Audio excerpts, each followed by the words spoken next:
Здраво, ова е 336-тото издание на Видеологија со Златко Ѓелевски, дигитален краток осврт за актуелни филмски остварувања, односно спонтана критичка анализа која е збир на први впечатоци илустрирани со подвижни слики.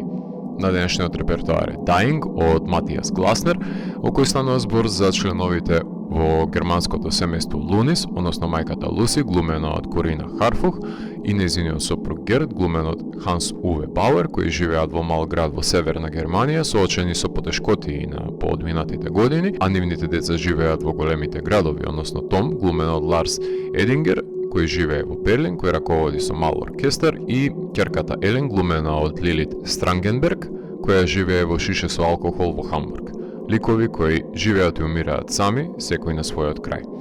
Гласнер го започнува работењето на филмот во периодот помеѓу смртта на неговите родители и раѓањето на неговата ќерка,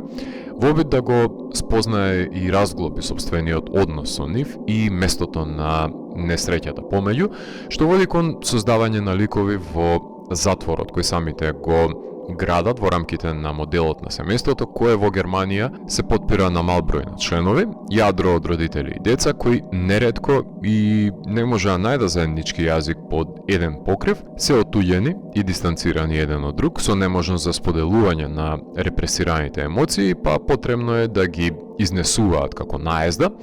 незадржлива лавина, чија цел е да направи непоправлива штета. Евидентно станува тоа наличе во соодносот при посетата на синот на неговата мајка, односно ќерката кај таткото.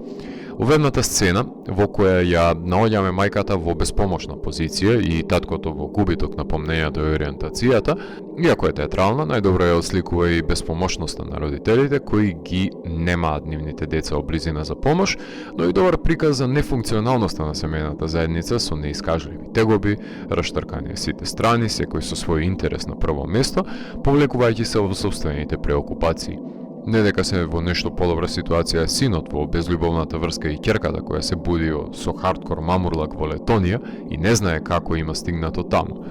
Секоја од перспективите е валидна и придонесува за расветлување на пукнатините во семејството и фаличноста на ликовите без да бидат Рашомонов епигон еден на друг, туку секој го поседува парчето кое недостасува да се состави скршеното семејство, но ниту има лепак на заемништво, ниту се сите парчиња собрани на едно место.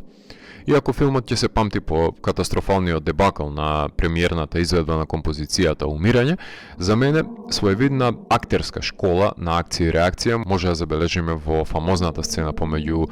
Лиси и Том, долгата сцена помеѓу мајката и синот, која започнува најдистанцирачки што може, со ракување, за потоа да ескалира во споделување на сведоштва на јадежи, очајување и незадоволства, кои се непоправливи, бидејќи биле погребани во заборавот, кои мајката се обидува да ги држи подалеку од синот кој сметала дека никогаш не ја прифатил, наспроти синот кој упорно бара значење во низиното однесување. Во оваа сцена Корина и Ларс докажуваат врвно мајсторство во својот занает.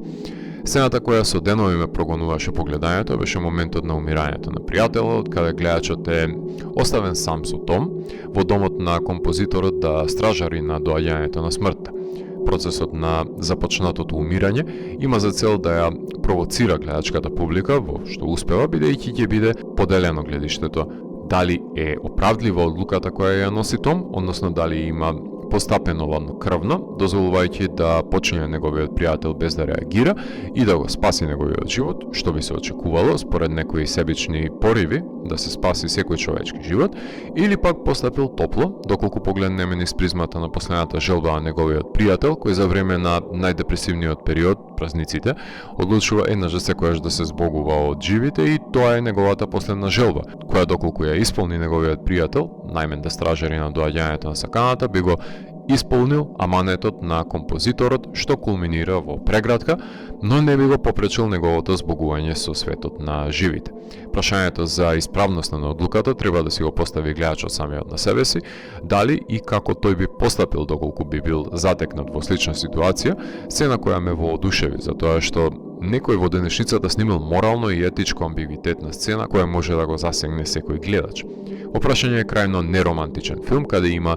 излевање на емоции во студените, оддалечени ликови, но не се прави тоа со цел да се романтизира соодносот и влече симпатии кај гледачот, како што би било тоа случај во холивудски филм, но таа категорија не е одвоена од музичката компонента на делото, каде содржани се сите космогониски и есхатолошки начела, односно симбиозата на потребата за создавање и уништување на едно постоење, на кои не може никој гледач и слушател да остане рамнодушен во прекрасната последна изведба на творбата, каде сметам дека требаше да заврши филмот на многу повисока нота отколку на разрешницата по погребот, каде фаличните ликови ќе продолжат да се залажуваат дека среќата им е на дофат. Музикалноста е дополнителен фрустрирачки агенс, особено за членовите од семејството кои не може да ја практикуваат, а се преценуваат дека ја поседуваат. Во Штербен на јасен пиедестал се поставува Фани и Александер од Ингмар Бергман како една референтност на повеќе инстанци, вклучувајќи го и местото кое филмската сага го зазема во творештвото на Бергман, истото место кое денес го опфаќа Штербен во филмографијата на Гласнер, што значи дека курсот на аспирациите е јасно мапиран, одлично надополнување на Таро Тодфилд со трировско испишување на 5 поглавја. Само што се сомневам дека овие родители ќе ги добијат вашите симпатии, како тоа што го направи, например, Парот во Вортекс на Гаспар Ноe или пак во Амур на Михаел Ханеке, затоа што таму евидентна е неискажливата љубов во секој кадар, тука има само завист и омраз. Повторно се соочуваме со предолг филм, кој го тестира гледачкото искуство и внимание, монтиран од Хајке Гнида, од Nothing Bad Can Happen, меѓутоа секојаш допредаден процес е антолошката сегрегација по поглавја, посветени на засебни ликови, фрагменти од мозаикот на фамилијата, кои делуваат како кратки филмови кои се неопходни за гледањето на комплетирање на целосната искривена слика, па затоа со нетрпение чекав да се нурнам во туѓата интима на наредниот член на фамилијата и да дознам што го чини несреќен, така што не го почувствував товарот на 3-часовното време траење на мојот грб, но доколку не ве интригираат ликовите и тоа како знае да биде измачувачко гледањето. Кинематографер е Јакуб Бејнаровиц,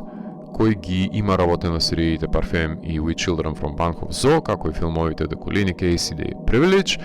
со кого Гласнер соработуваше на Мерси, кој се потпира на студените бои од колоритот кога е во прашање томи сцените во интериерите на домовите на родителите, наспроти динамичниот и топол колорит во локациите од ноќниот живот на Елен, што ги рефлектира внатрешните нарави на ликовите и ги следи во чекор објективот нивните темпераменти.